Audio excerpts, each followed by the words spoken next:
Kabayanihan ni Lope K. Santos. Ang kahulugan mo'y isang paglilingkod na walang paupa sa hirap at pagod. Minsang sa anyaya, minsang kusang loob. Pag-ibig sa kapwa ang lagi mong Diyos. Natatalastas mo sa iyong pananim, iba ang aani, iba ang kakain. Tatapwat sa iyo'y ligayan at alin, ang magpakasakit ng sa iba dahil. Pawis, yaman, dunong, lakas, dugo, buhay.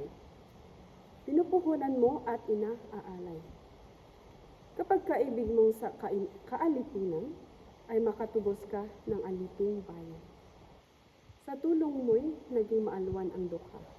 Sa turo mo'y naging mulat ang malala.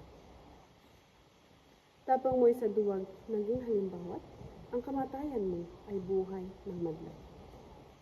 Titis na nga lamang na ang mga tao'y mapagwalang turing sa mga tulong mo.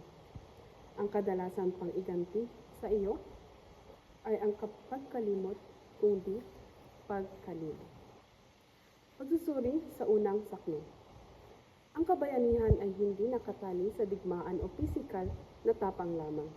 Ito ay simbolo ng pag-ibig na walang hinihinging kapalit. Ang bayani ay inilalarawan bilang taong handang maglingkod kahit hindi siya kilala o pinapahalagahan. Sa mas malalim na salita, ipinapakita nito ang ideya ng espiritual na debosyon, na ang tunay na Diyos ng bayani ay ang kapwa, hindi ang sariling interes. Sa ikalawang sakno, ang kabayanihan bilang pagtanggap ng kawalan ay isang uri ng pagtalikod sa sariling ginhawa upang ang iba ang makinabang. Ito ay paalala na ang tunay na kabayanihan ay hindi nakikita sa gantimpala kundi sa kasiyahang makapagbigay. Sa ikatlong sakno, ang kabayanihan ay kabuuang pag-aalay ng lahat ng aspeto ng sarili. Hindi lamang pisikal na sakripisyo, kundi pati yaman, talino at dangal. Sa mas malalim na pagbasa, ito ay panawagan na ang kabayanihan ay pagpapalaya, hindi lamang mula sa panlabas na kaaway, kundi mula sa sariling pagkakaalipin sa kasakiman at takot. Sa ikaapat na saknong, ang kabayanihan ay hindi natatapos sa buhay ng bayani. Ang kabayanihan bilang binhi ng pagbabago. Ang kamatayan ng bayani ay hindi wakas, kundi simula ng pagmulat ng iba.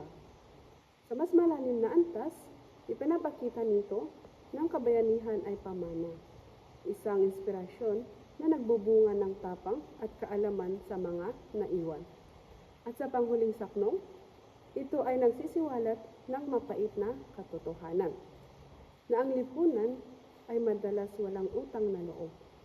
Ang kabayanihan bilang trahedya, isang sakripisyo ng hindi laging kinikilala.